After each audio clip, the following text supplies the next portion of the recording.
Good morning. So today I'm on my way to the Waldorf school here in San Cris to get a tour, check it out, get some information. This is the 4th private school that I'm going to here in San Cris to figure out, you know, some details. I figured while I'm walking there might be a good time to let you know some of the basics or generalities when it comes to how the school system seems to work here in Mexico. And just as a background, Alex has never actually attended any school in Mexico, but it is something we're looking into, which by the way, was a surprise.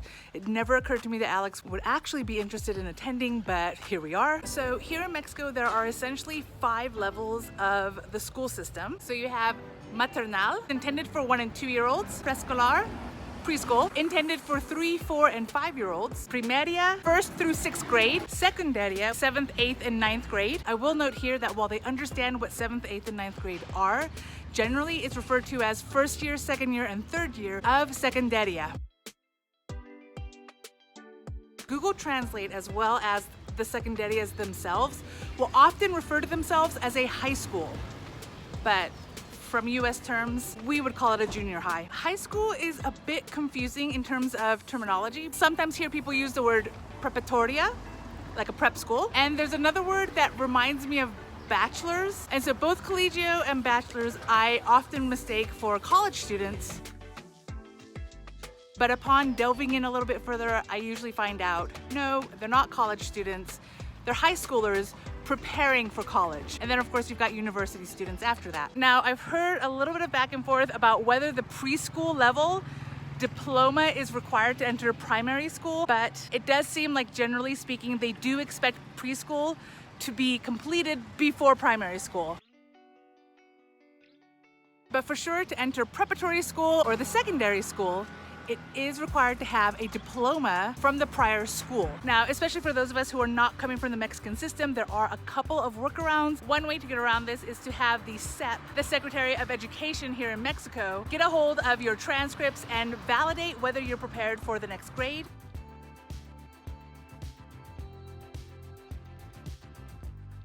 You could also take some exams that would show what level you are ready for.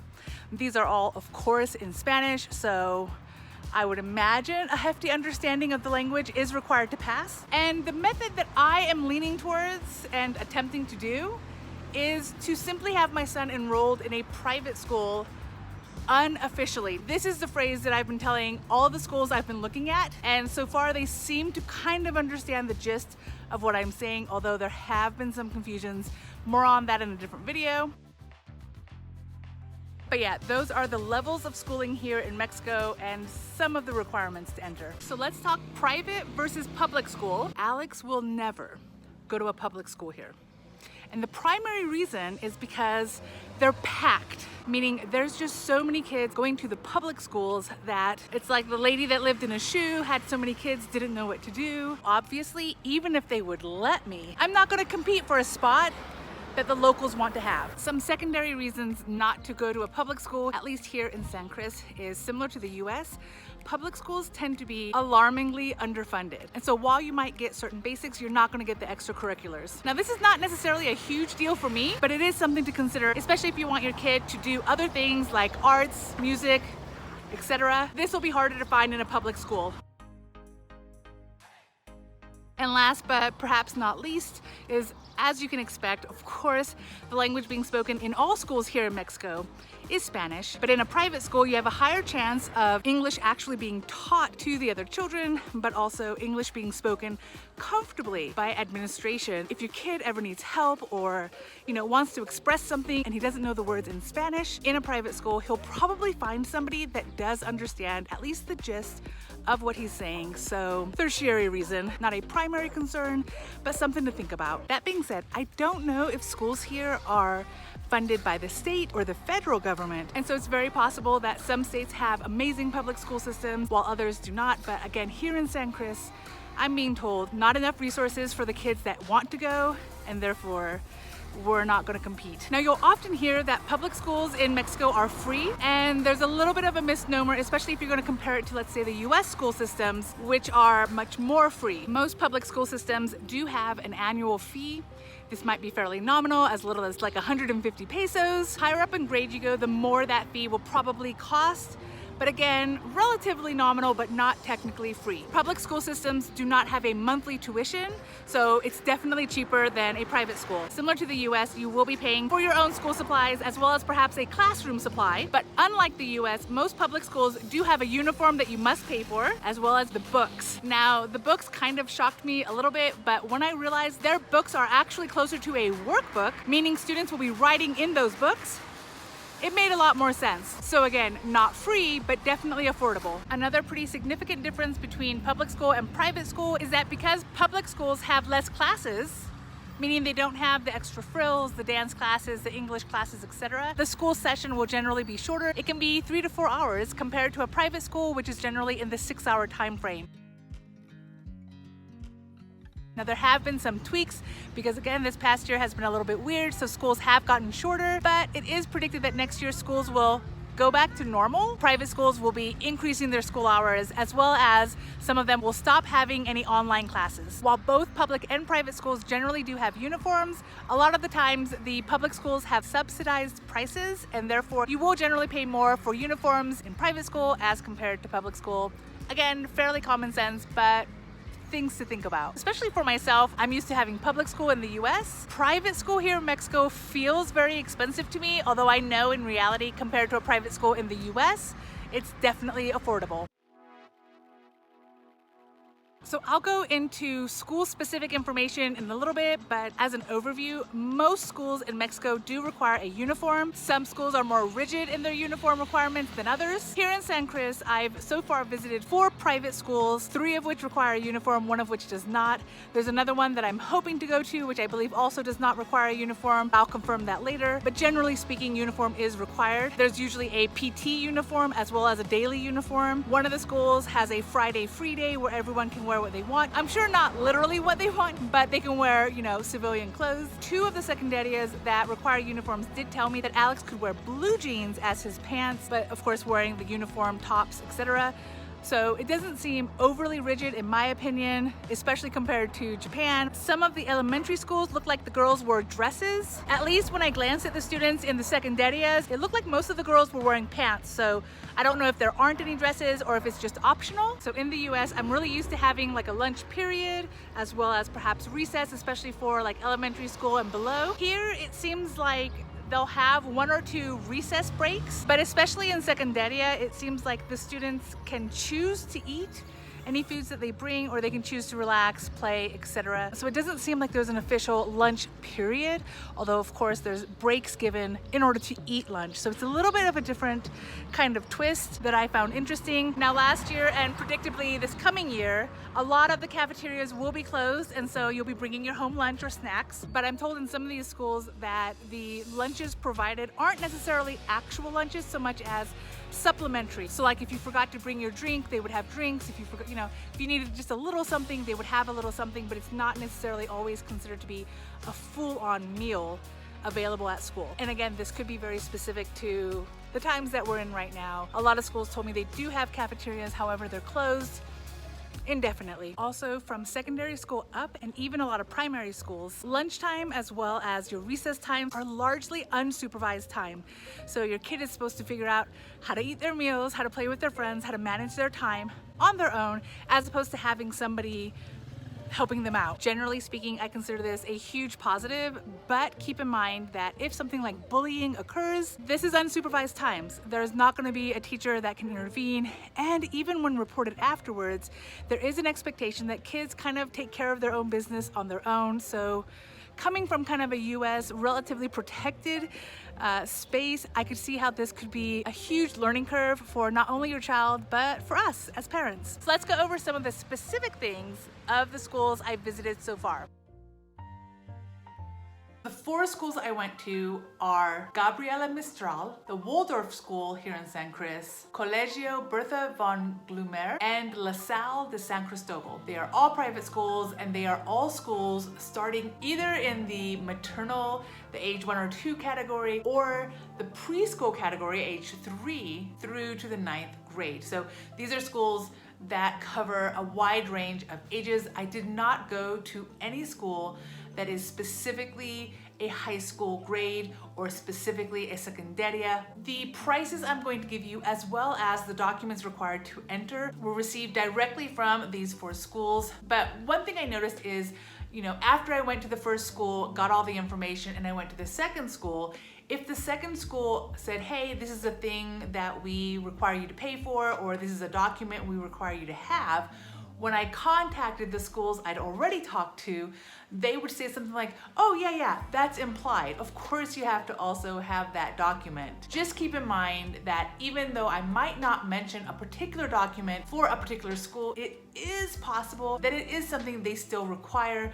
but maybe is not something, for whatever reason, that they put in their initial meet and greet tour packet. Also, all the prices I'm going to give today have to do with the secundaria, the junior high school prices for all of these schools, primary, preschool, and if they have a maternal level, they're all cheaper than secundaria, especially for registration and monthly fees. So just keep that in mind. The prices I'm giving you specific to junior high and all the other levels should be cheaper. And of course, here in San Cris, there are so many private schools, so many private schools, that I don't know when or if I'll ever get to, research all of them. I do have a couple of schools left that I've got scheduled.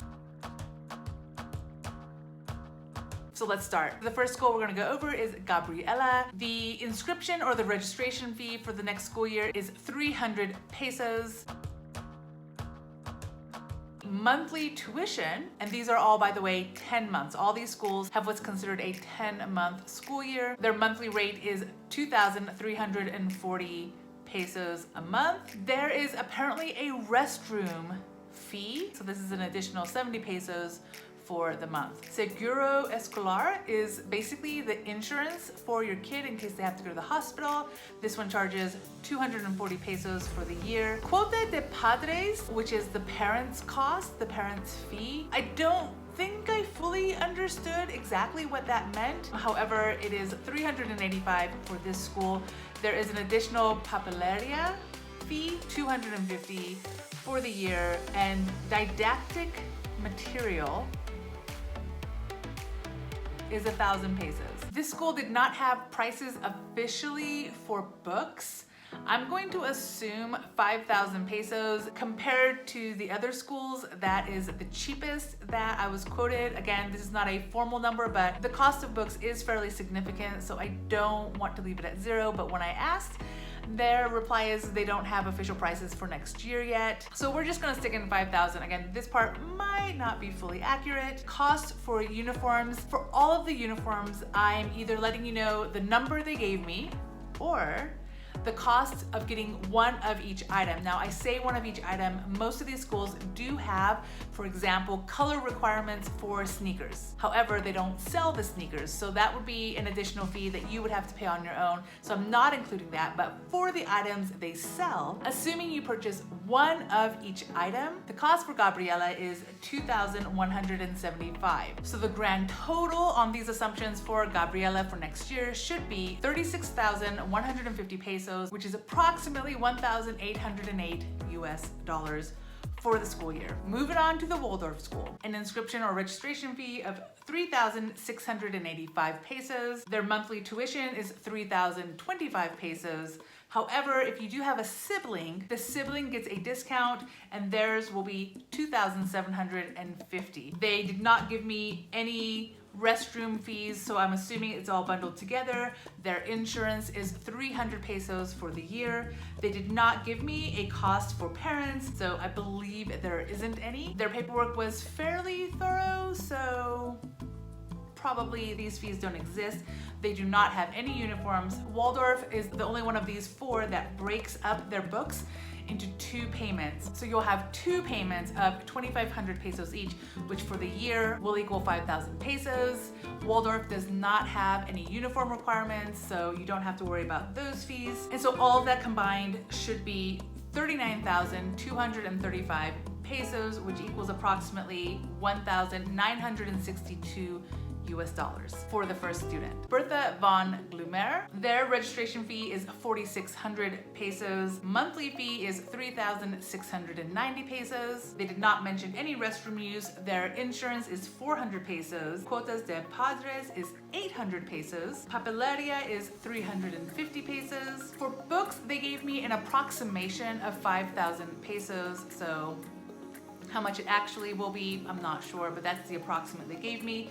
And for uniforms, they told me it would be approximately 1,700 pesos. I do not know if this is assuming that I only buy one of everything or if this is just the normal amount parents pay for the school year, but these are the numbers that the school directly gave me. And so all of that combined is 49,750 pesos, which is approximately 2,488 US dollars. And last but not least, coming in at the most expensive is La Salle de San Cristobal. Now, before we go over La Salle probably gave me the most information or the most detail of all these schools. So I was able to see a lot more financial information for La Salle, which was awesome. Their annual fee for a secundaria student is 5,300. However, fun, amazing fact, if I had enrolled Alex back in December, I would have been able to register him for 2,850, which is a significant discount. January of this year, I would have only paid 4,000 pesos. February, it would have been 4,250 pesos. But unfortunately, anytime after February, you will pay the full price, which for secundaria is 5,300 pesos. FYI, the full price for preschool students is 4,660 pesos. The full price for primaria is 5,080. The monthly tuition for La Salle for secundaria is 4,240.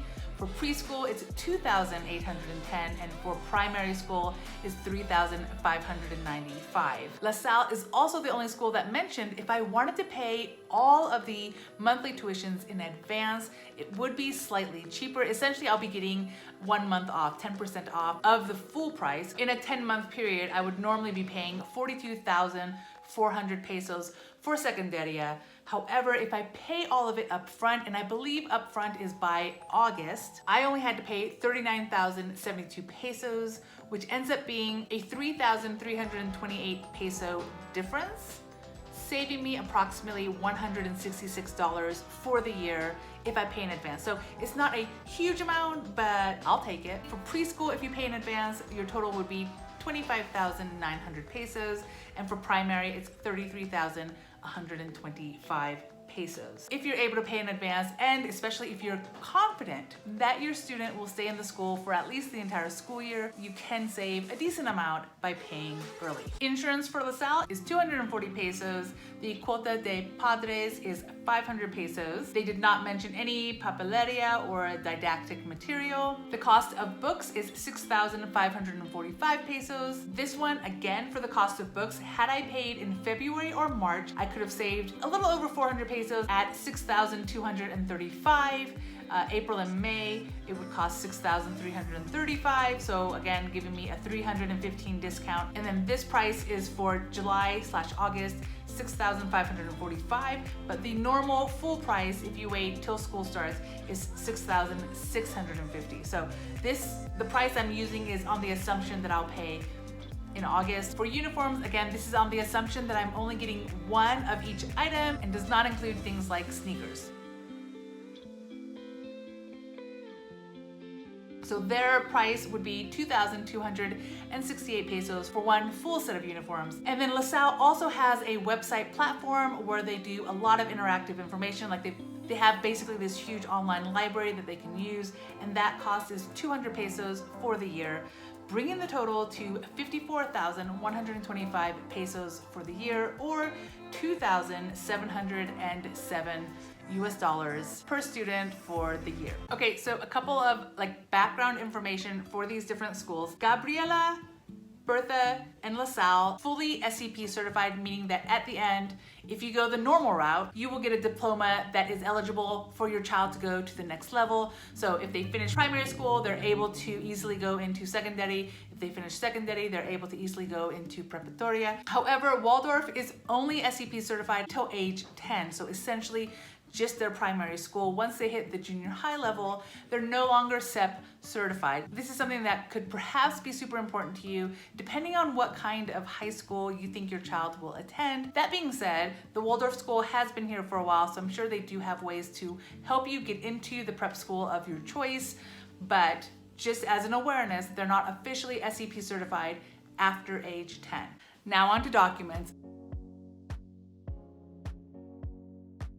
I will note that when it comes to certifying your students via the CEP program, it does appear that there is like an initial level where they're willing to say, okay, just based on like this initial glance at your paperwork, we think they're eligible for the 7th grade or whatever grade your child is going to, but the full validation can take a significant amount of time. And so it seems like most schools will let your child start school and then, eventually get the rest of the paperwork that they're looking for. So some gray area when it comes to certain documents and specifically the validating, because the validating happens at a higher level than the school. It's not something the school directly controls. So number one, everyone requires a birth certificate. Most of them require an original and 2 copies. Everyone requires 2 copies of the CURP. Now the CURP is not exactly a social security number, but kind of similar for Mexican purposes. You do have to be a temporary resident to qualify for a CURP. Now I am getting my residency very soon.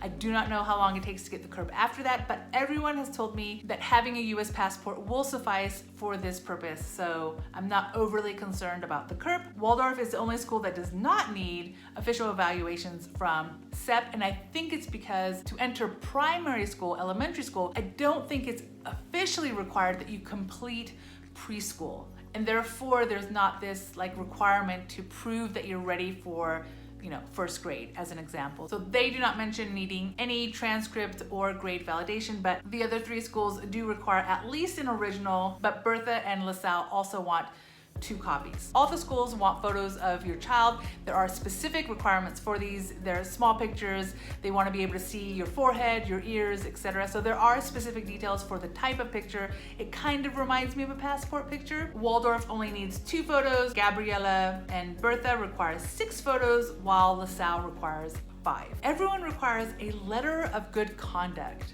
I honestly have no idea what this means exactly, but all the schools tell me that it's not relevant for myself. Waldorf does not require it at all, but the other 3 schools require it, with LaSalle specifying original and 2 copies. Bertha and LaSalle mentioned that they need proof of no debt from a previous school. Again, this probably won't apply if you're transferring from out of country, but may apply otherwise. Gabriela did not mention it, but I kind of suspect that it's something they might want. Again, for those of us not coming from the Mexican school system, probably does not matter. Gabriela specifically mentions INE. Bertha mentions IFE. Both of these, and I can't remember if the INE replaced the IFE or if the IFE replaced the INE, but these are voter registration cards of the parents, essentially asking for identification. Waldorf asks for identification paperwork as well as your address of the parent, and LaSalle asks for identification paperwork. They're wanting to make sure you are you. And then Gabriela and Waldorf both want pictures of you, the parent. Gabriela mentions specifically photos of people who can pick up your child, whereas Waldorf mentions a signed contract of who can pick up the child, plus a family photo.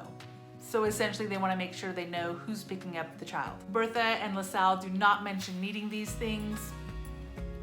Time will tell if they actually want them. Gabriela is the only one that does not list that you need a signed contract acknowledging that you're aware of the cost and requirements of the school, but I feel like that's pretty basic, so probably in some format, Gabriela will also require this. Gabriela mentioned needing a medical certificate. I do not know the details of what this will require. Bertha mentions requiring a vaccination record. Again, I do not know which vaccinations they want, just that they want to see vaccination records. And then all 4, of course, require payment. Now, Gabriela, which already mentioned on a different line item that they need official evaluations for your child also mentions that they want the primary grade diploma or certificate saying that you completed primary school before you enter the secundaria. And they also want a pedagogical report or descriptive file for the student. I honestly have no idea what this means. Waldorf does have to complete she translated it as like a maturity evaluation done by one of their counselors. I believe it's to look at kind of the emotional intelligence of your child and whether they're ready to start school. You also have to attend an intro workshop. For the Waldorf school, their intention is you do all the paperwork, you do essentially a 1 week trial period of the school, and then you would be considered as part of the school, again assuming all these other documents have been met. And they want you to sign up for a collaboration committee. Very Gilmore Girls. Ms. Gilmore, active participation in children activities for a parent is vitally important. But this is a list of organizations sponsored by children, parent groups dedicated to certain specific tasks. Any one of them would be honored by your participation. Bertha mentions that they want you to provide a diagnostic test. I did not ask for clarification what this test might be, as well as they want you to provide a legal-sized folder specifically color coordinated for the grade level that your child is in. So for secundaria, it is a light blue. So that covers the documents required. Now I tried to keep this video fairly opinion-free or non-judgmental about these schools, and that is because number one, Alex has not actually attended any of these schools yet, and so I don't want to give a lot of weight to my gut feelings, especially for all of you. And the second reason is I think all the schools that I visited are ultimately great schools that I think the average child will enjoy. And so I would hate to cast any negative implications on any of these schools. A lot of times gut feelings really are specific to you, they're specific to your family. And so what might not work for Alex could work amazingly for you and your family. At the end of the day, each child is different and each school year is different. The classmates as well as the classroom and all the activities will be different every year. The best way to find out if a school really works for you is to try it. That being said, if you are interested in some of my kind of thinking when it comes to whether we're going to allow Alex to go there or not, I've just uploaded a video at the same time as this video over in my YouTube membership. So click the join button below if you want to see that information. Again, you do have the gist of all the information here in this video, so there's no need necessarily to join the other group, but that is where I'm going to let you know some of my thinking in terms of why I think Alex in particular may or may not do well in some of these schools.